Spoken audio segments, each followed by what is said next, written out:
Okay, I'm just going to state for the record that I am Brandy Clement, and I am here in Henderson, Nebraska, interviewing Mike Fink. It's November 13th, and it is about 2:30 p.m., and this is an in-person interview. Okay, to start off, when and where were you born? I was born in 1951 in Elkhart, Indiana. Okay, where did you grow up? I grew up first 9 years of my life in Indiana on a farm there, and then my dad went to school in Chicago for the ministry, and so the rest of my growing up years was in Iowa and New Mexico. Graduated from high school in New Mexico. Who were your parents? Parents Glenn and Jeanette Fink. They were born and raised in Indiana, so yeah. How many siblings do you have? I've got one sister and two brothers. And how would you describe your childhood? Oh, just I figured it was a normal childhood as far as I was concerned. We were a close family. We did a lot of things together. We had fun and worked together and had chores like a normal kid, mowing yard and keeping garden and stuff like that. And by the time I got into high school, I was doing some odd jobs out, and about stuff like that. But yeah, had a good childhood. Yeah. Going off of that, what socioeconomic class would you say your family belonged to? I'd say middle class, just just about as middle as you can get. Okay. Okay. Now transitioning into the Vietnam War, how old were you when you first became aware of the war? Uh, I'd say maybe late junior high, early high school, I suppose. It became, I became more aware of what was going on in the world in general, but in about that time, I suppose. Okay. What was your understanding of why the U.S. was involved? My understanding was that the country of Vietnam was divided.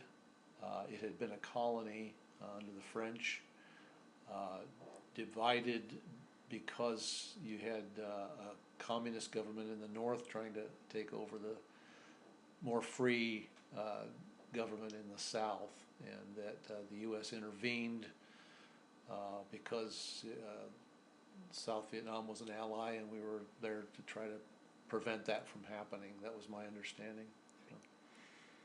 What all did you experience during the Vietnam War? In relation to the war itself, or? Yeah. Okay. I insulated, I'd say, in a lot of ways. I didn't know too many people that had gone to fight in the war when I was growing up. I just knew about what was going on, and I'm not sure exactly where to go with that one, actually. So just what was my experience? Yeah. Is the question. Like, what did you do during the war? Like, do you have a job or anything along those lines? Oh, well, yeah, I was in high school in the early part of it, and then it escalated late in my high school years and into my college years. So it ended about the time that I was out of my college years, and into early marriage. It was actually really winding down then. But my college deferment, there was a draft at the time, so my college had a deferment. If you were a college student, you didn't have to go. That was a good enough reason, because I guess there was enough enlistees at the time. But then eventually, as the war became more unpopular, I would guess, the enlistees was down, so they instituted a draft late in my high school years, and so I had to register with the Selective Service, and so could have been called up then, but they about the time I went to college, they started a lottery system with the with the draft, which meant that they drew numbers for everybody for your birth date, for your year of birth, and then the date of your birth. So you could have a number anywhere from 1 to 365. If your birthday was for that particular year was in the low numbers, there was a pretty good likelihood that they'd be called, because they would go down through everybody who has that birthday and call them up first and so forth. So my number, if I believe correctly, was like 269 or something like that. So I didn't really worry about it too much. I mean, if it would have come to it, I would have gone, but never was called out because of that. Okay. So that's kind of how it affected me personally. Okay. But I knew some guys that were called up. Yeah. So. Okay. Can you describe how your parents felt about the war? I think my parents were generally in support of what the U.S. was doing at the time, feeling that it was necessary. The narrative at that time was, if communism was going to spread its influence over the whole Southeast Asia, if allowed to continue to just kind of take over. And so I think in most part they were in support of what the policies were of the presidents. I know President Kennedy was the one who sent over the advisors, and then eventually some military troops, and President Johnson, and then Nixon. And so my parents were Republicans, but I think they supported what Kennedy and Johnson would have done in that situation too. Okay. How did you feel about the war back then? I was probably feeling the same. Yeah, I politically, I think I felt the same way as they did. Yeah. Being raised in their home, although we didn't really talk about it that much. It wasn't like a big hot topic of discussion where, I mean, we would view the news on the evening and so forth, and and I don't remember my dad or mom, either one, getting really incensed about anything, but just saying that they kind of agreed with that general policy. Okay. Okay, and now transitioning into the third section of questions, did you feel that more women had to do more in-home work than actually having a paying job? During that time? Yeah. Had to, or? Like you had to do more in-home work?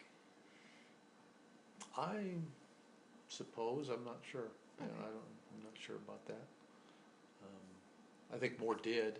I'm not sure if they felt like it was necessary. There were women that served in the military, in different capacities than they would today.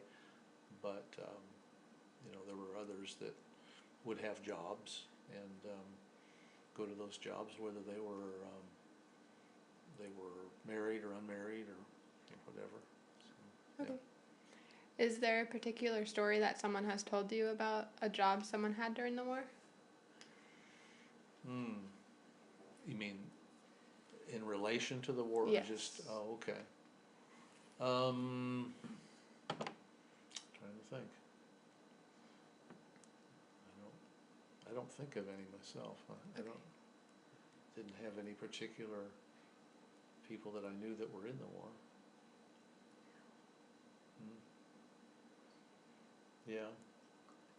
Yeah, my brother-in-law, but I really wasn't that aware of his role that much, because I didn't get to know him until we were married, and that was 72.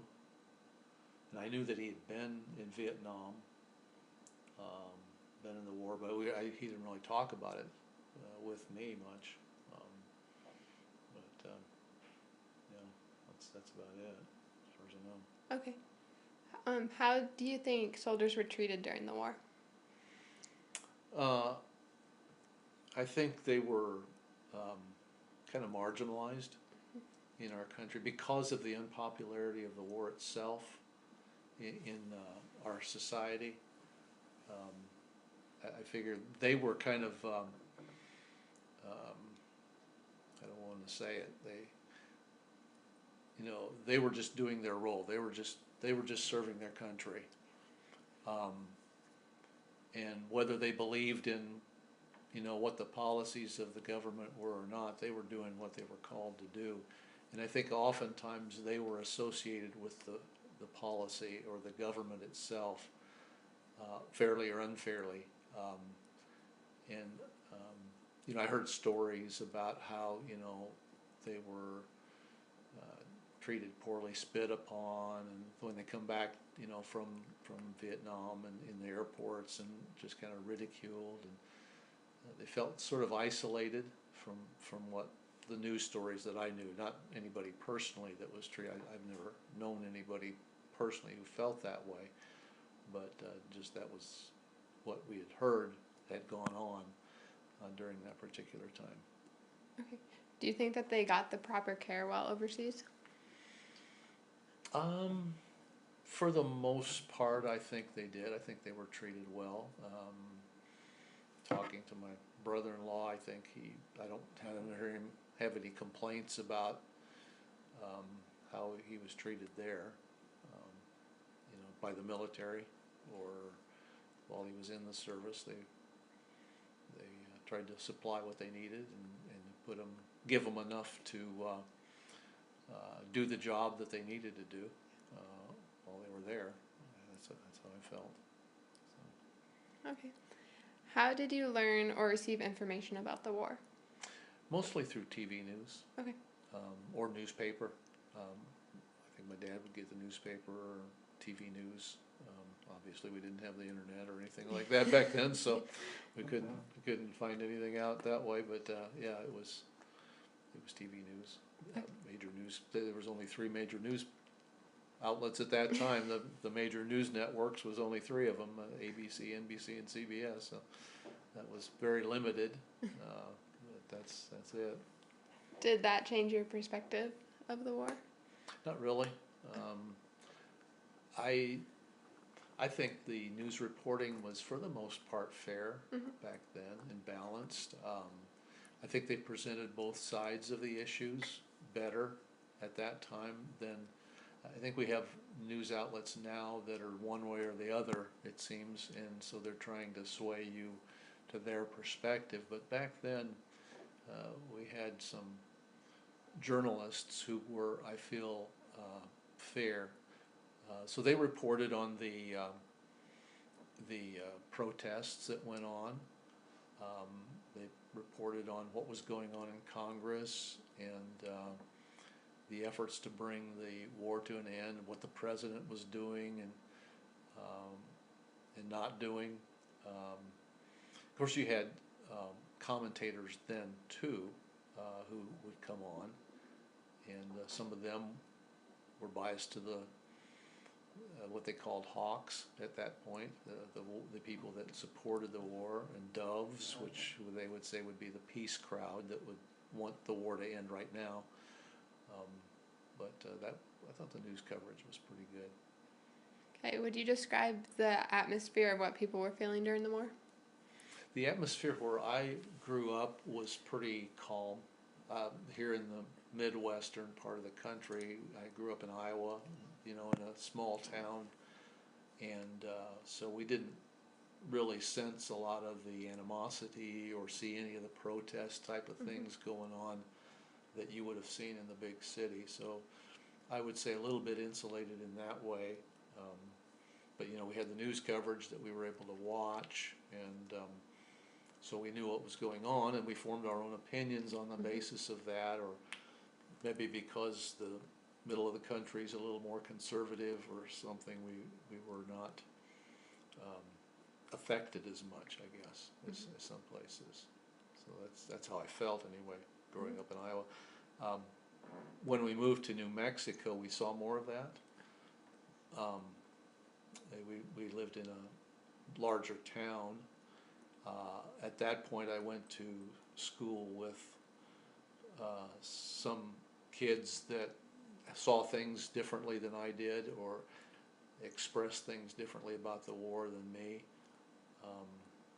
But we never got into any big discussions about it with them, and I didn't sense any real problems between us because of it. It was just different for me, going from the Midwest to the Southwest, and from a small town to a larger city. That made a difference for sure.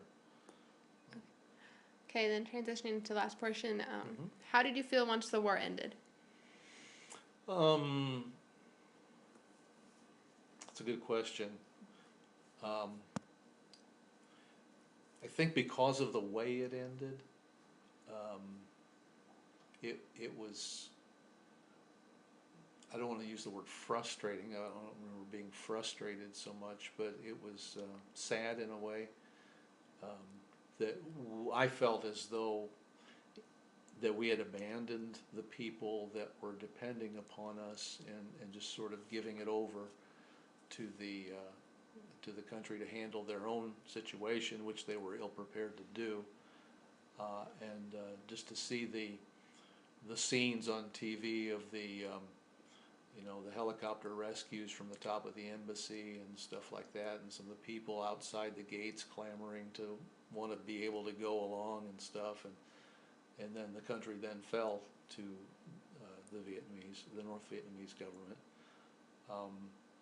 So in that sense, I just felt a little bit of a disappointment in what had happened, because I felt as though those who were actually trying to run things, the people actually on the scene in Vietnam, the military, the generals, I felt in some ways as though their hands were tied, and that the people in Washington were sort of micromanaging the war. These congressmen and senators, and some of those that were trying to bring it to an end quickly. Of course, there were negotiations that went on, and President Nixon had a lot to do with that, and so it was something that was negotiated in, but it was a stalemate in a lot of ways. But life, for me, went on pretty average, pretty normal. I didn't sense that there was much of a difference, because I had not served in the military, and so it wasn't that much different. Gradually, I could see, and it took a long time, I could see a different attitude toward the veterans of that war than what they experienced at first. There was more of a respect for what they had done and what they had suffered. I mean, we lost 50-some thousand, 58, 59,000 troops in that war over a period of time, and so they built the wall and stuff, and as a memorial, and you began to see a healing process take place in the country. So there was a lot of turmoil during that time, that eventually went away or resolved itself, I feel like, anyway. Okay. What do you think we could have done differently? I think there probably could have been more, maybe talking. The Congress, I think the both sides of that issue maybe could have sat down and come up with better solutions to the problem, but they were so polarized on that it was either one way or the other. I think it forced, I think the dissent forced the president to, forced his hand basically to do what maybe he might not have otherwise done in the negotiations with the North Vietnamese, to bring an end to the war. And whether that was good or bad, I'm not sure. I think maybe even not completely withdrawn, left a presence there to assist them without having a full military force. There's a lot of second guessing when it comes to Vietnam. The North was backed by China, so they had superpower there, and the South was backed by us and some other allies too, not just us. But they had that too, so it was kind of a draw in a sense.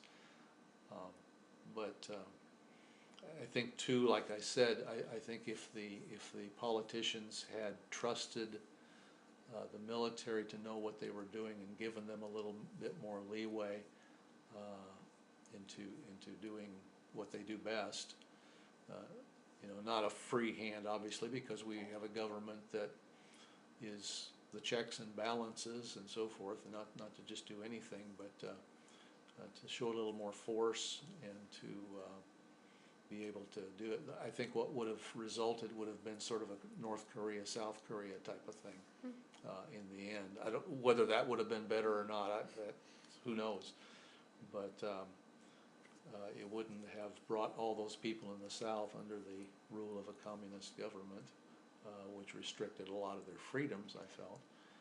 And I think there's a lot of mistakes you can look back on and say that should have been done differently. And I don't know, I'm not a politician to be able to figure out what all the ins and outs of that are, but that's about all I can say there, I guess, on that. What lessons did you learn that you would want others to remember about this time in history? I think maybe just to, well, that's a good question.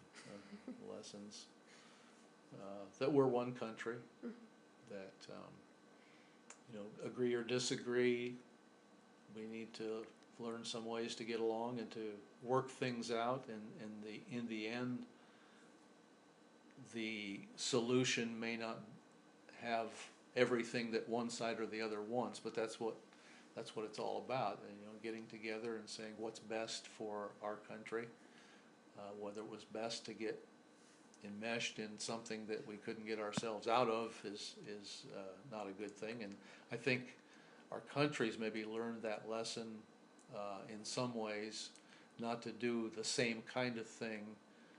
Obviously, we've gone into other countries and we've tried to work things out for those countries' advantage. And I think that's one thing that I see the United States as a different entity in the world. We've never, although some may argue with me, we've never been a colonizing force. We've never gone into a country. We might have gone into a country to protect our interests,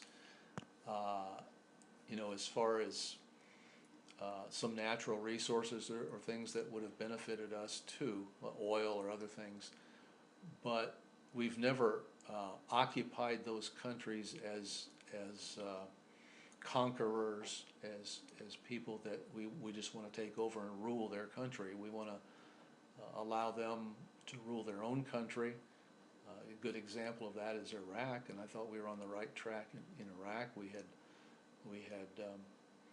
allowed them to push out an evil ruler, whether he had WMDs or not, but he was an evil man who was controlling the freedoms, and we gave them the freedom. They had free elections and so forth. And when we pulled out so quickly, it sort of left a vacuum for things like ISIS to come in and to take control. So I think that was a mistake.